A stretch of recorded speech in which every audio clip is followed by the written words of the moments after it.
हे असे आम्ही कप्पे करतो. ज्या प्रार्थना ऐकू येतात त्यातल्या ज्या खऱ्या आणि योग्य आहेत त्यांच्या करता हा कप्पा.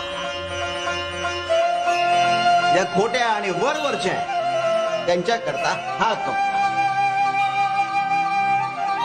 ज्यांचे भोग संपले नाहीत म्हणून त्या प्रार्थना पूर्ण करता येत नाहीत त्यांच्या करता हा कप्पा. आणि ज्या प्रार्थना त्वरित पूर्ण करायच्या आहेत त्यांच्या करता हा कप्पा. असं या कप्प्यानुसार कुणाच्या प्रार्थनेला किती प्राधान्य द्यायचं आणि कुणाच्या नाही हे आम्ही ठरवतो.